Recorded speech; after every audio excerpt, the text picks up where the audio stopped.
Good evening and welcome to Tucker Carlson Tonight. Ever notice how the people who run our country seem so fervently concerned about problems that are totally irrelevant to your life? If you're like most Americans, you're wondering how to pay your credit card bill, how to afford your kids' student loans. You're trying to keep your family together in a society that seems to be spinning apart. You'd like to watch college football next month. Those are the problems that most people worry about, but not our leaders. In their world, a 16-minute phone call that Donald Trump once had with the Ukrainian president is a national crisis. It deserves 5 full months of forensic rolling news coverage. To them, a handful of weird Russian Facebook memes qualifies as a dire emergency, more threatening than the Cuban Missile Crisis. And when someone accidentally mispronounces the name of Willie Brown's ex-girlfriend, they are so distraught they devote entire TV segments to the crime. In other words, they have very different priorities from yours. And given that, it shouldn't surprise you that these same people missed maybe the most important development in America in the last 30 years. It had nothing to do with Russia or Iran or Donald Trump, so they barely noticed it. But you probably did notice it. America's cities collapsed. Buildings burned. Law enforcement vanished. Criminal mobs rampaged unchallenged, stealing things and hurting people. Drug-addicted vagrants took over the streets, the parks, the public transportation.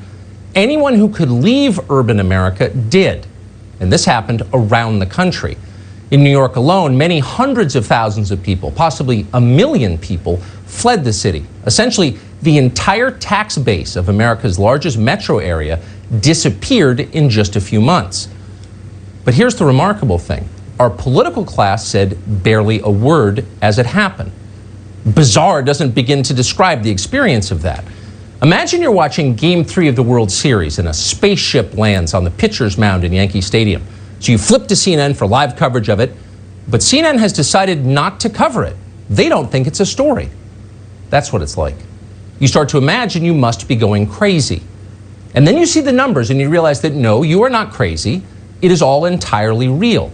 New York City is now moving toward historic apartment vacancy rates. San Francisco, long a famously overheated real estate market, is now facing a 50% increase in residential vacancies. People are running away. Moving companies say they can't keep up with the demand. There's no mystery about why this is happening. Here's a recent local news story from New York. First came the pandemic, and hundreds of thousands of New Yorkers reportedly fled the city temporarily. Now, even more are leaving, this time permanently, saying they don't feel safe in the city anymore. Hairstylist Jody Usher says she was harassed twice on her commute, so she moved her family to Florida. Others are following amid spikes in gun violence. Shootings up 177% this July compared to last July. Then public displays of junkies shooting up in Midtown. People who work in the area say they called police, but their calls went unanswered. Calls to the police went unanswered. Well, that's what happens when you slash $1 billion from the police budget. Crime skyrockets. Many of those crimes go unreported, both because there's nobody to call and because suddenly there is immense social pressure not to get the police involved, no matter how horrible the offense is. Just yesterday, we spoke to someone whose disabled son was assaulted in a New York City park in the middle of the day. A group of young men came up from behind and knocked him to the ground. They didn't like the way he looked. The thugs videotaped the whole thing, daring essentially his mother to say something. They wanted to put her on the internet and accuse her of being immoral. When the mother told her college-educated neighbors about what had happened, they made excuses for the criminals. Oh, they're poor. No wonder they're frustrated. That is insane, and it's totally wrong. Poverty doesn't cause violence. Being poor does not make you evil. There is never an excuse for assaulting a disabled kid. Only a certain sort of professional class liberal believes otherwise. But unfortunately, they're now in charge. And that's why New York City just converted hotels on the Upper West Side of Manhattan into homeless shelters. Suddenly there are junkies and convicted rapists all over the neighborhood. And the weakest suffer most. Kids can't go to the playground, old ladies are afraid to go outside, and no one in charge cares. It's move-in day on the Upper West Side, where 300 men are taking up residence at the Lucerne Hotel after living in shelters downtown. The Lucerne, one of 3 hotels on the Upper West Side, contracting with the city to house New Yorkers experiencing homelessness. The other is the Belle Claire, where hundreds will live indefinitely. One look at the state sex offender registry shows at least 13 offenders are living at the Belle Claire. 6 have been labeled sexually violent. At least 3 have served time for crimes against kids. And at least 1 is a Level 3 offender, the highest designation possible. The Belle Claire is about a block and a half from a playground and a handful of primary schools.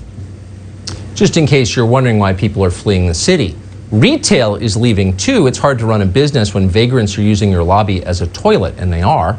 Companies like The Gap and Victoria's Secret are keeping their Manhattan locations shuttered, closed, even as they reopen in other states. An executive who runs some of Manhattan's biggest restaurants, a man called Michael Weinstein, recently summed it up this way, quote, "There's no reason to do business in New York." Just months ago, Weinstein ran one of the highest grossing restaurants in the United States. Now he can't get out fast enough. He's advising others to do the same. Bill de Blasio is hired to care about this. He is the mayor of New York, but he doesn't care, not even a little bit. Watch him physically turn his back on a small business owner who complains that he can't feed his family. De Blasio doesn't even listen to the man finish his sentence.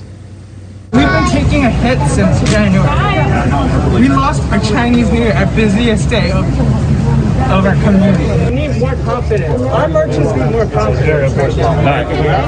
Yep. Everybody please step up to the side. A little bit of space, please. Thank you very much. Now, in fairness to de Blasio, he may have been more stoned than usual. It's possible he didn't hear a single word the man said. Typically, de Blasio responds to complaints about his mismanagement by blaming unseen saboteurs.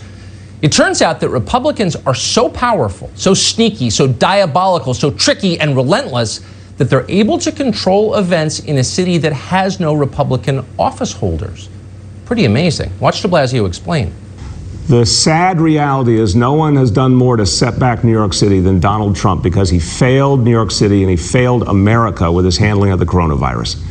If we had had presidential leadership, we wouldn't be in the mess we're in right now. So, yeah, New York City is dealing with some tough times, and guess what? A former New Yorker helped bring it to us by failing to address the crisis staring us in the face. De Blasio isn't even trying to tell compelling lies anymore. He's just reading slogans off of cue card and thinking about dinner. But we don't mean to single him out. Suddenly there are little Bill de Blasios across the country.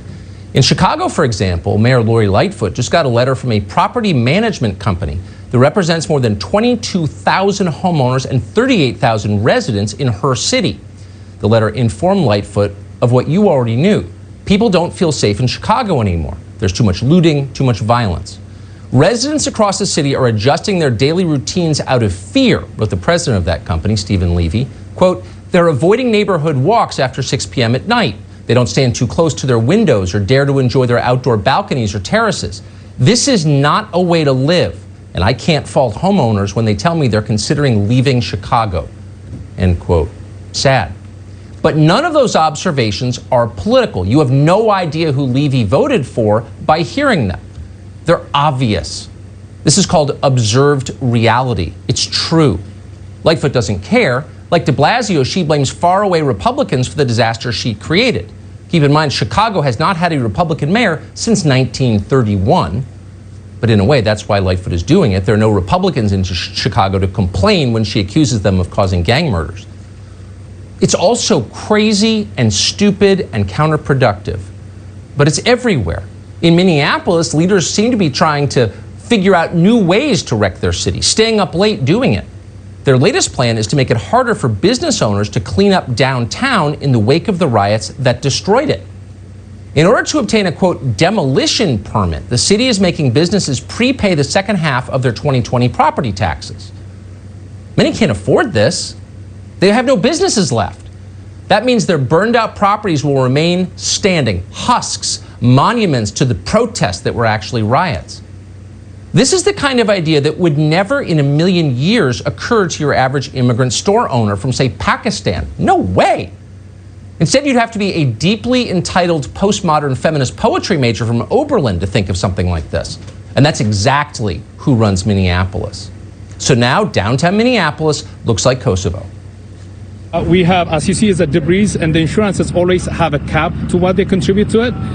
And the city came in and put this fence, as you see in here, and they sent us a bill for $3,700, and we asked them we could not be able. They said they don't have any resource.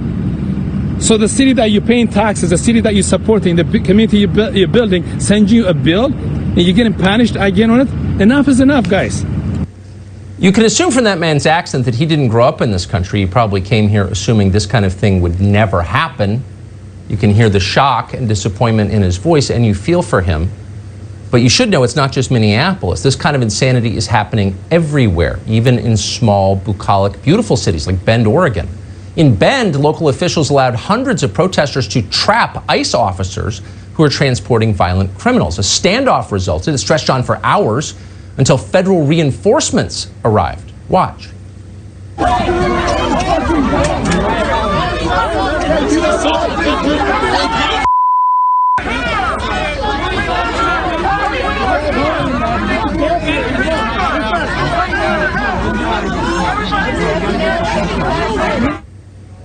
This kind of play acting turns some people on, the Walter Middies running the left, but it's so destructive. Bend, Oregon is a great place, actually, but if this continues, it will not be a great place. Normal people will leave. So who is doing this to our city? Strictly speaking, you know the answer. It's BLM and Antifa, crazed ideologues, grifters, criminals, antisocial thugs with no stake in society, and nothing better to do than hurt people and destroy things. Those are the ones you see on TV. Every country has people like that. It's part of the human condition. America always has had people like that. What's changed is that the destroyers now have the full support of our professional class. That's what's different. The Democratic Party coddles the mob you see on TV. Our elites fund the Democratic Party. That's how it works. Consider the disclosure numbers from the last election cycle. Of political donations by Netflix employees, virtually all of them, more than 99% of them, went to Democrats and left-wing candidates. At the social media company Twitter, 98% of donations went to the left. That is a higher rate of partisanship than you would find among Harvard University professors, which tells you everything. And by the way, that's also true at Apple, Google, Facebook, Microsoft, pick one. So America's cities didn't collapse by accident. Sociopathic children may have burned Wendy's and looted the Gucci store, but rich adults made it possible. They paid for it all. Find a prosecutor who refuses to keep violent criminals in jail, and the chances are George Soros put him there. But why? Why are they doing this? It's becoming clearer. The middle class voted for Donald Trump. Our leaders have decided to punish the middle class for doing that. Never in our history have our elites been this reckless and this angry. The entire subscriber base of the New York Times has been seized by a frenzy of destructive rage. They're throwing plates around the kitchen, beating the dogs, smashing the windows. At some point, they're going to wake up from this bender and realize they've destroyed their own home. And their first instinct, as it always is, will be to leave, to split for St. Bart's. But we should not let them. We should seize their passports now. They did this. They should have to live with the consequences in Midtown. Melissa Francis lives in New York. She's co-host of Outnumbered, the co-host of Fox Business's After the Bell. We're always happy to have her. Melissa, you've been in New York for a while. You're a keen observer of what happens there. What is happening there right now? So everything you described, that dissent that has happened, it's been allowed to happen because taxpayers who live in these cities have said, well, you know what? The only place where I can have the career I want to have, where I can make the money I want to make, where I can have the life that I want are in these cities. That's where the schools are that I want to send my kids to. But something just accidentally happened. These same leaders, de Blasio and the like, they accidentally taught us that we don't actually have to live in these cities. And that's what makes it different this time. They locked us up in our apartments and they closed our schools and they closed our jobs. So all of a sudden it dawned on these elite that you're talking about and a lot of the wealthy people who provide the tax base and a lot of the middle income people that, wait a second, I don't actually have to live in these cities in order to do this job. And so, you know, I stayed over the summer and I'm there and yes, we had, you know, homeless men walking down the street with no pants on. I posted a picture online, flapping their member in the breeze for my children to see on a Sunday morning. That happened to me 3 times before I finally posted it online. And all the time I rode the subway, I rode the bus, My family got the virus. We recovered. We endured. But now some of the schools are saying they're not going to open after all of that. And they're saying, you know what? It's not safe for the teachers to ride the buses and to ride public transportation, as we all have been all this time. And you wonder, so I don't have to work in the city to have the job, and my child's school's not opening. Why in the world would I stay? And I've talked to so many families who are now leaving, and who does that leave behind? Those who can't afford to go. That's right. And they're the ones that are going to be stuck with this result. So what you're describing, the American city, is this monument to human energy and ingenuity and longevity. New York's been around for hundreds of years, but they're really fragile. They're delicate institutions, actually. This one broke so fast, it's making our heads spin.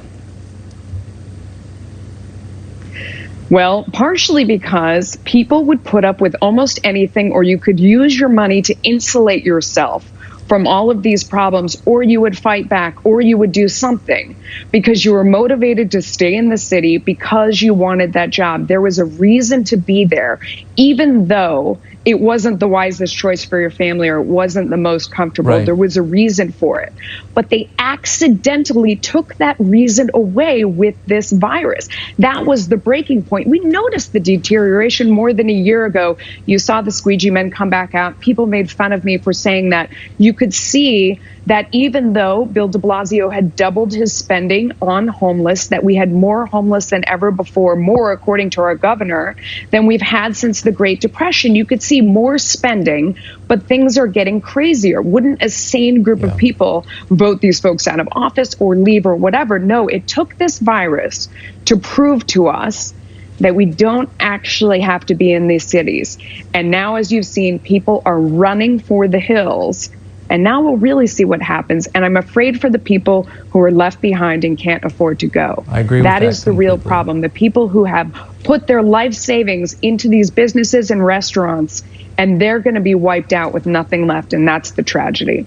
I couldn't agree more. And it's our biggest city. You know, we shouldn't let it degrade, but we are. Melissa Francis, thank you so much. It's great to see you tonight. Thanks.